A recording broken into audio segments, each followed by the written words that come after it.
Elvis, vous êtes directeur général de Sony Music Afrique francophone, où vous déployez votre vision.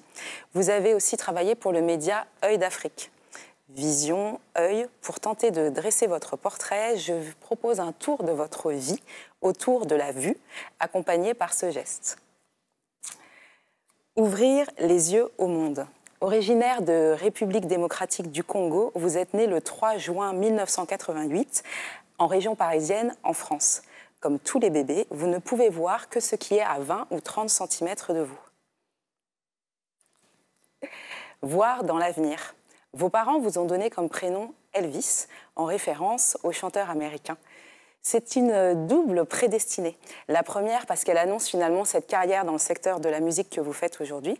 Et la deuxième parce qu'elle préfigure de ces liens énormes que vous allez avoir avec Papa Wemba, qui lui-même avait comme premier pseudonyme Jules Presley, en référence à la star américaine. Golden Eye. Golden Eye, si on essaie de traduire en français, ça veut dire les yeux dorés, les yeux de feu. Il y a une autre expression avec Golden, c'est Golden Boy, et c'est un de vos surnoms aujourd'hui, pour le côté prometteur, classe, successful.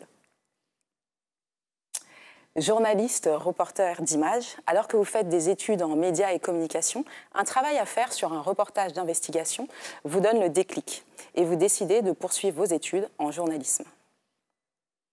Œil d'Afrique, vous entrez donc à ce média et vous y créez et présentez le journal télévisé.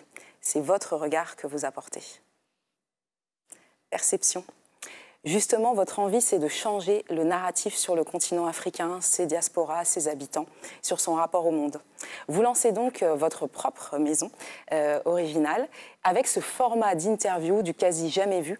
On vous voit déambuler dans les rues, aux côtés de stars africaines comme Fally Ipupa ou alors l'humoriste Sai Sai. Et surtout, il y a des questions, un ton différent. Banco, vous êtes repéré par Trace TV et vous devenez rédacteur en chef à seulement 28 ans. Donner de la visibilité.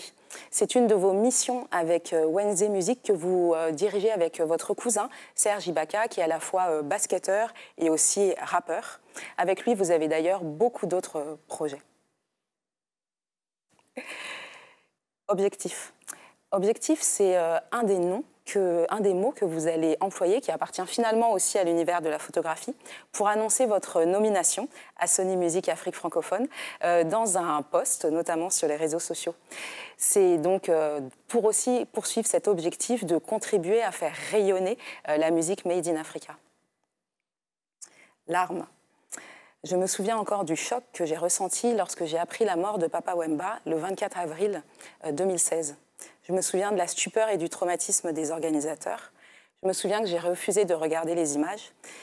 Et je me souviens aussi que j'ai pleuré devant des témoignages, y compris ceux de votre documentaire, qui a été si puissant et si chaleureusement accueilli à la fois par la critique et le public. En parlant de public, le jour de la projection à Kinshasa, il y avait notamment votre maman, votre frère, votre meilleur ami qui étaient là. Et je me pose aujourd'hui la question, de chacun d'eux ou de vous, qui était le plus fier? Achromatopsie. En faisant mes recherches, j'ai découvert ce mot un peu compliqué qui parle en fait d'une pathologie de l'œil qui empêche de voir les couleurs. Pourquoi j'en suis arrivée là? C'est parce que je cherchais un lien avec un de vos futurs documentaires qui pourrait s'appeler « Noir et blanc, je suis Kofi ». Mais en fait, le lien, il n'y avait pas besoin de le chercher si loin parce qu'on a tous très hâte de voir ce documentaire sur Koffi Olomidé. Elvis, on vous remercie d'avoir choisi cette trajectoire et pour toutes vos réalisations. On vous souhaite de continuer à faire rayonner tous les artistes et faire briller les yeux de tous les publics.